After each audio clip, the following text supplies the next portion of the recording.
오산교회 성경공부방에 오신 것을 환영합니다. 오늘은 지난주에 이어서 집사의 자격에 대해서 얘기를 해보려고 합니다. 집사의 대표적인 자격은 네 가지가 있는데요. 다음과 같아요. 첫 번째, 성령이 충만한 사람. 두 번째는 지혜가 충만하고, 세 번째는 믿음이 충만한 사람. 마지막 네 번째, 칭찬이 충만한 사람, 칭찬받는 사람이죠. 네, 우리 함께 나눠보려고 하는데 첫 번째, 성령 충만한 사람.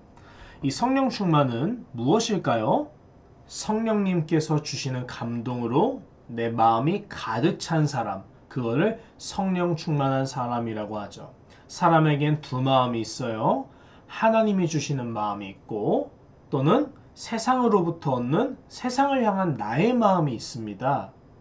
세상을 향한 나의 마음이 강할 때는 하나님을 향한 마음이 줄어들겠고, 그러나 반대로 세상을 향한 마음을 이렇게 이기고 하나님이 주시는 감동이 충만하면 그 사람은 성령이 충만하다고 하죠. 그런 사람의 특징은 일단 얼굴이 천사같이 빛나고, 눈동자는 비둘기처럼 맑고, 그래서 그런 사람은 누가 봐도 저 사람은 정말 아름답다. 저 사람은 정말 순수하다. 저 사람은 정말 지혜롭고 하나님의 영광이 드러나는 것 같아.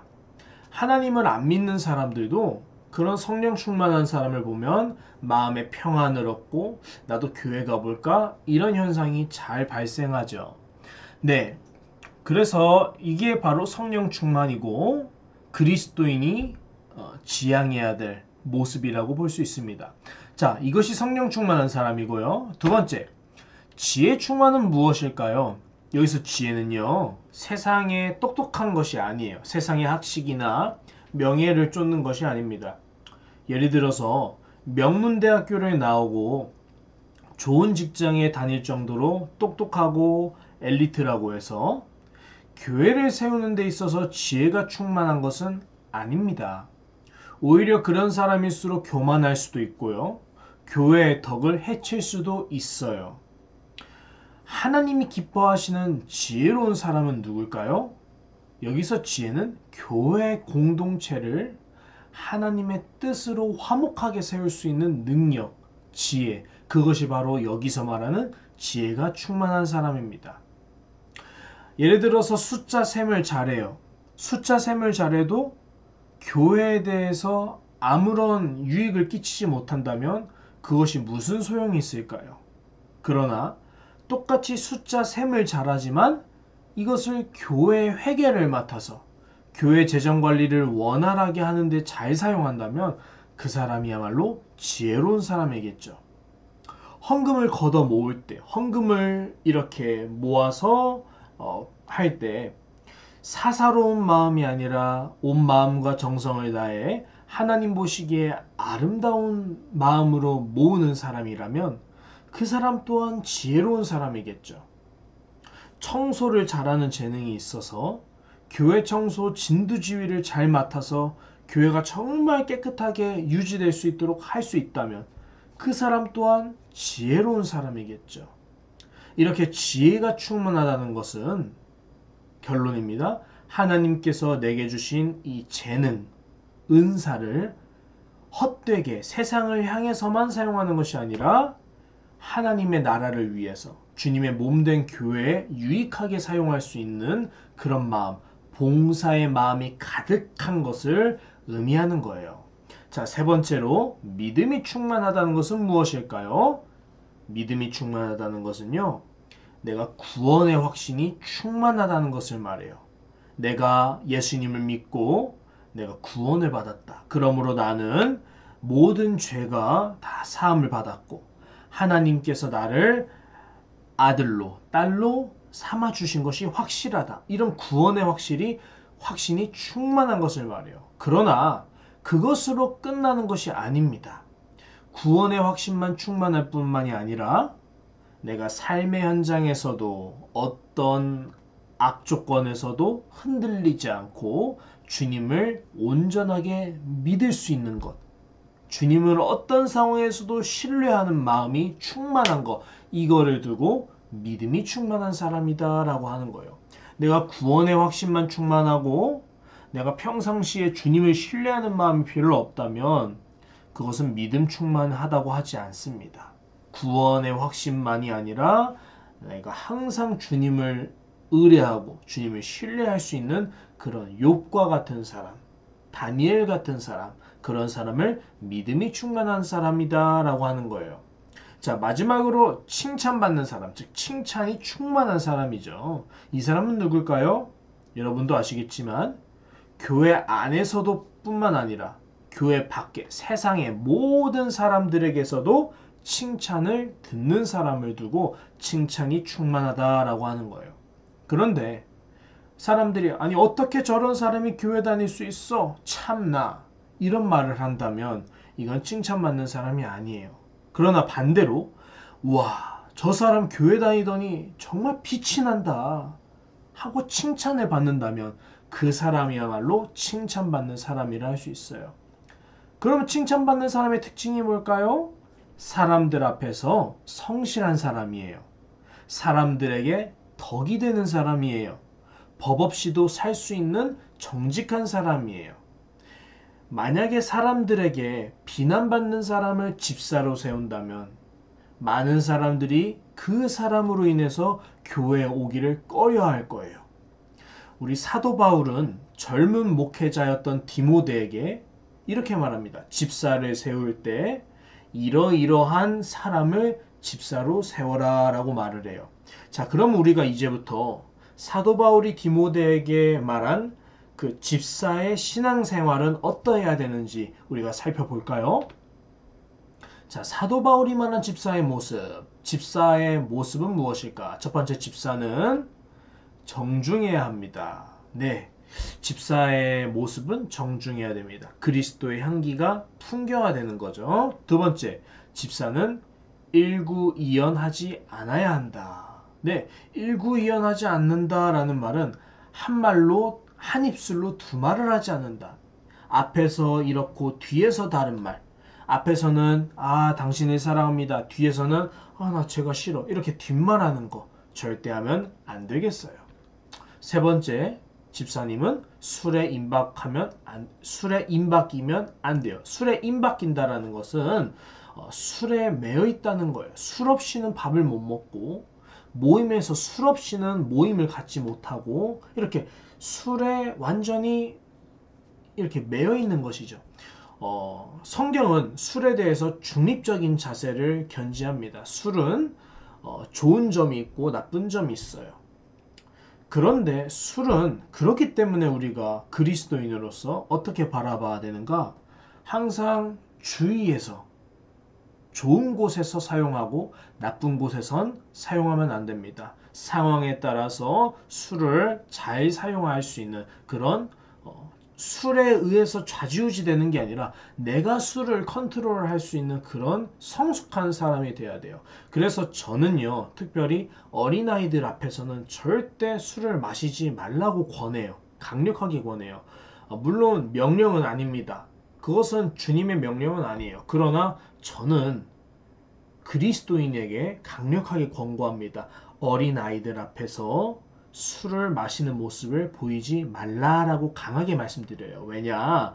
어린아이들은요, 따라하거나 또는 궁금증이 너무 많아서 엄마 아빠한테 질문해요. 엄마 아빠, 나는 왜 술 마시지 말라 하면서 엄마 아빠는 왜 술해? 또는 엄마 아빠, 왜 나한테 담배 피지 말라면서 엄마 아빠는 왜 담배를 펴? 그럼 우리는 너는 아직 19세가 아니니까 이렇게 말하거나 또는 그건 나쁜 거야 하면 안 돼 이렇게 말하거나 하겠죠. 근데 그게 나쁜 거면 아이들은 물어봅니다. 나쁜 거면 엄마 아빠는 왜 해? 엄마 아빠는 괜찮으니까. 엄마 아빠는 왜 괜찮아? 엄마 아빠는 성인이니까. 그러면 성인이면 해도 되는데 성인 아니면 안 해도 하면 안 돼? 왜? 자, 여러분 뭐라고 대답하실 거예요? 할 말이 없는 거예요. 나라에서 정한 법이니까 하면 안 된다, 해도 된다. 이게 가려져 버리면 아이들은 하나님의 법이랑 관계없이 나라법에 의해서 자기의 인생이 이렇게 좌지우지 되겠죠. 그런데 그리스도인이라면 그리스도인다운 삶의 가치관이 있거든요. 그걸 성경적인 가치관, 성경적 세계관이라고 하는데 성경은 분명 말해요. 술에 대해서 장점도 있고 단점도 있지만 우리가 왜 술에 취하면 안 되는가? 왜 술에 임박이면 안 되는가? 술은 취하면 사람을 인사불성으로 만들 수도 있고 실수를 크게 저지를 수도 있고 무엇보다 그렇게 되면 어떤 일이 일어나요? 세상 사람들 앞에서 야, 하나님 믿는 사람도 별거 없네. 하나님의 영광을 가려요. 이렇게. 그래서 그리스도인은 안 믿는 사람들 앞에서는 최대한 술을 안 마시는 거예요. 또는 술을 마시는 상황이 있더라도 점잖게 마시는 거예요. 누구처럼 마셔라, 부어라, 으쌰 이렇게 하는 게 아니라 점잖게 마시는 겁니다. 아이들 앞에서는 보이지 않고 혹시 아이가 엄마 아빠 나도 해볼래? 라고 한다면 무조건 안 돼 라고 하기보다는 얘야 술을 왜 엄마 아빠가 마시지 말라 하면 술을 마셔서 취하게 되면은 인사불성이 되고 하나님의 마음이 슬퍼하시고 사람들이 교회를 욕하고 사람들이 무엇보다 너를 얕보고 우습게 여길 수 있어. 엄마 아빠는 너가 그런 가벼운 사람이 아니라 너가 누구 앞에서도 권위 있는 훌륭한 사람, 그런 무거운 사람이 되었으면 좋겠어. 정 너가 그것을 경험해 보고 싶니? 그럼 엄마 아빠 앞에서 한번 해봐. 그러나 엄마 아빠는 너가 그러지 않았으면 좋겠다. 엄마 아빠가 차라리 고칠게. 자녀를 위해서 엄마 아빠가 이렇게 술과 담배도 희생할 수 있으면 그것은 참 모범적인 모습이라고 저는 생각을 해요. 자, 어쨌든 집사님은 이래야 됩니다. 술뿐만 아니라 담배에도 임박이면 안 되겠죠. 자, 네 번째. 더러운 이득. 더러운 일은 이득을 말하는 거예요. 유익. 더러운 이득, 즉 경제적인 이득이나 사회적인 이득이나 관계적인 이득을 탐하면 안 된다라고 말씀을 합니다. 네, 더러운 이는 뭐예요? 우리 남의 것을 착취하거나 속여서 더 내가 빼앗거나 다른 사람의 받을 수 있는 유익을 속여서 내가 가로채거나 이런 것들을 말하는 건데 집사는 정의로워야 되기 때문에 더더욱 이런 일을 하면 안 되겠죠. 자, 다섯 번째, 집사님은 어떤 사람이냐? 깨끗한 양심이 있어야 되고 그 깨끗한 양심에 뭐가 있어야 돼요? 믿음의 비밀이 있어요. 믿음의 비밀은 하나님께서 주신 말씀이에요. 복음을 의미합니다. 근데 우리가 말씀을 읽는데요. 혼자서 성경을 엄청 잘 읽는 사람인데 사람들 앞에서만 보면은 정말 저 사람은 양심이 화인을 맞았어. 양심이 없어. 어떻게 저렇게 이기적일 수가 있을까? 이렇다고 한다면 이것은 더러운 양심의 믿음의 비밀을 가진 거죠. 이거는 잘못된 거예요. 우리가 예수님이 비유하셨죠? 마음밭이 있는데 좋은 밭이 있고 그리고 돌 자갈밭이 있고 길밭이 있고 가시밭이 있다고요.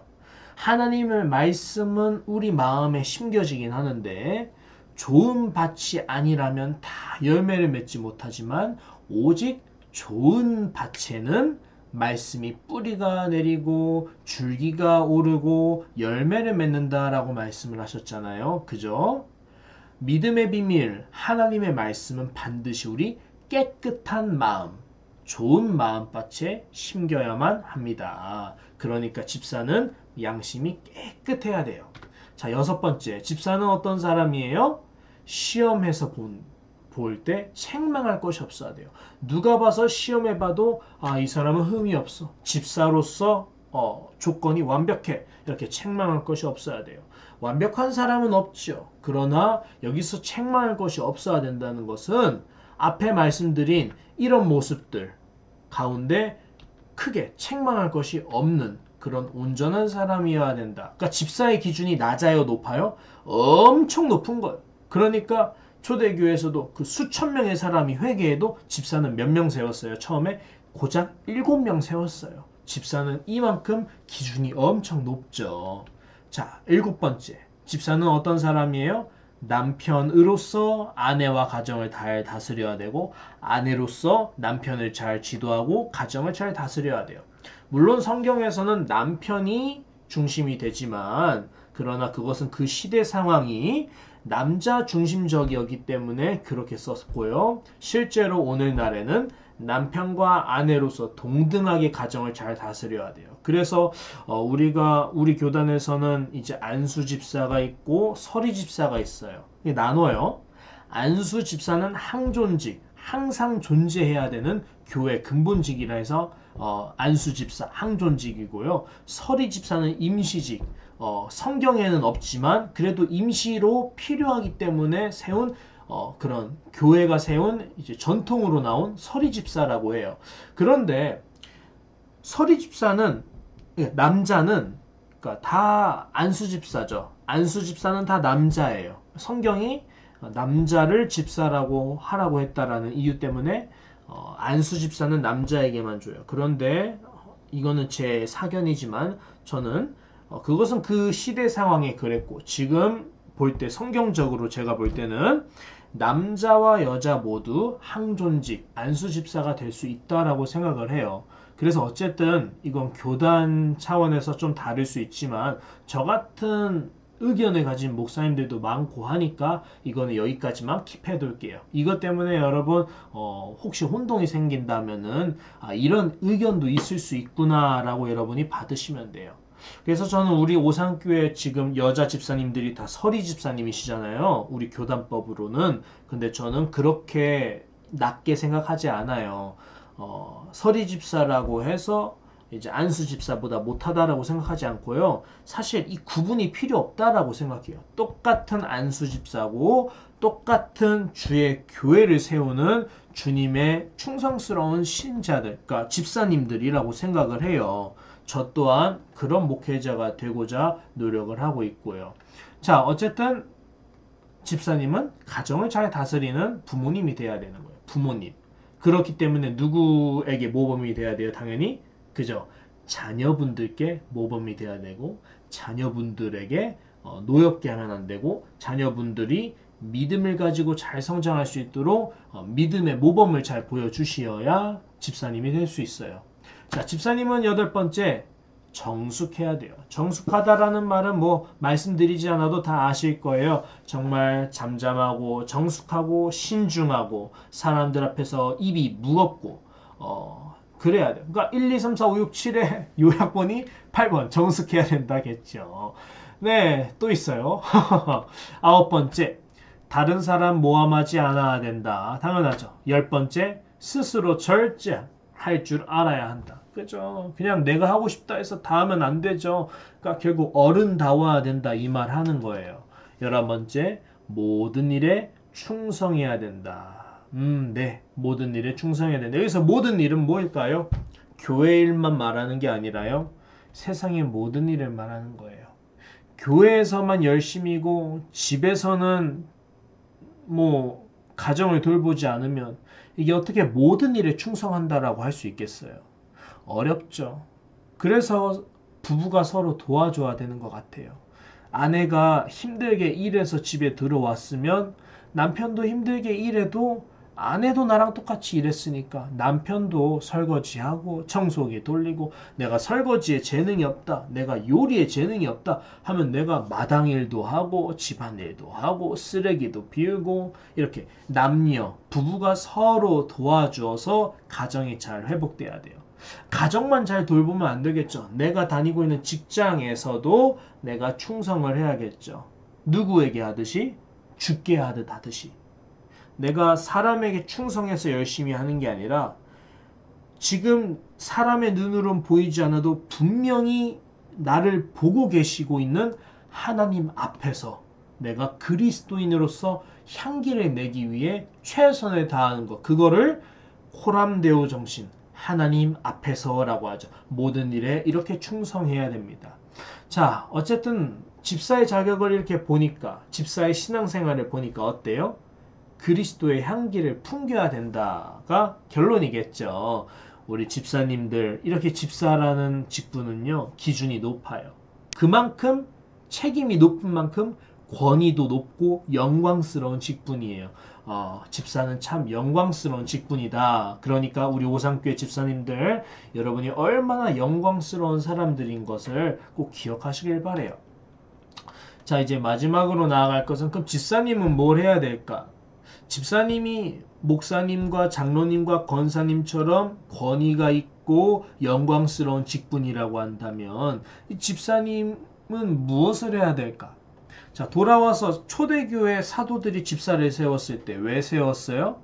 사도들이 말씀 연구에서 전하고 기도에 매진하기 위해서 다른 사역들을 따로 맡길 수 있는 집사님을 세운 것이죠. 그러니까 집사님을 세운 근본적인 목적은요, 교회를 건강하게 만들기 위해서예요. 교회가 건강하려면 목사님들은 말씀과 기도에 매진할 수 있어야 되고, 집사님들은 이제 교회 신방이라든지 교회의 살림을 가꾸는 일에 매진을 해야 되는 것이죠. 이것이 높낮이가 있느냐? 성경은 권위의 차이는 좀 있다고 해요. 말씀을 전하는 자는 더 존경을 받아 마땅한 사람이라 해요. 왜냐? 세상에서 가장 귀한 일은 결국 말씀이라고 보기 때문이에요. 그러나 봉사 없이 말씀이 있다는 것은 어불성설이죠.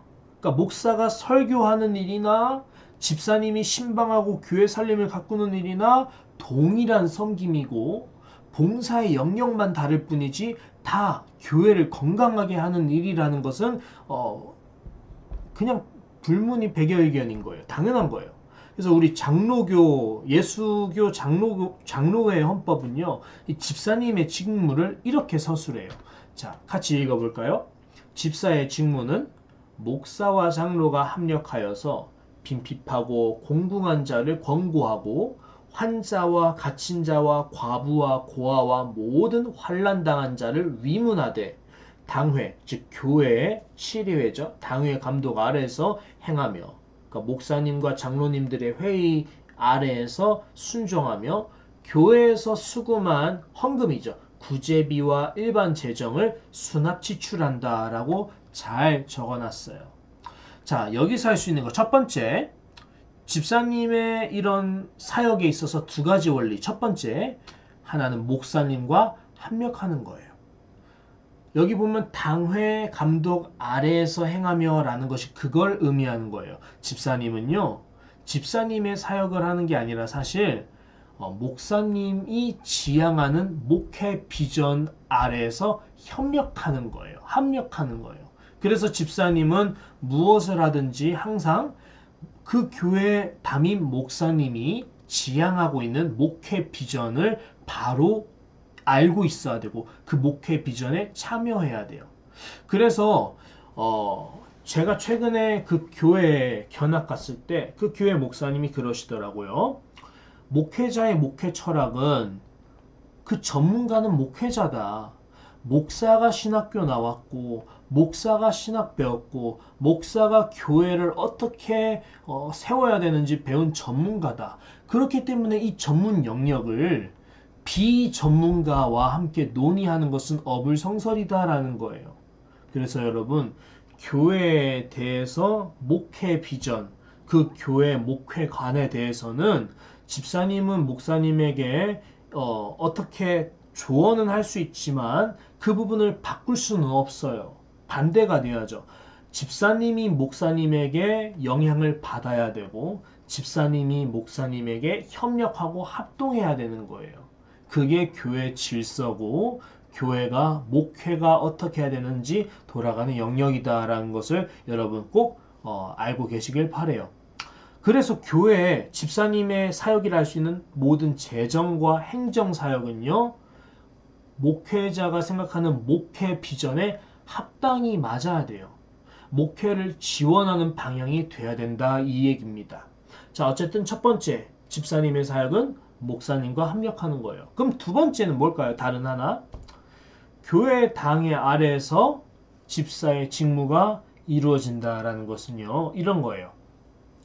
여기서 당회는 교회에서 목사님들과 장로님들이 서로 교회를 운영하는 회의인데요.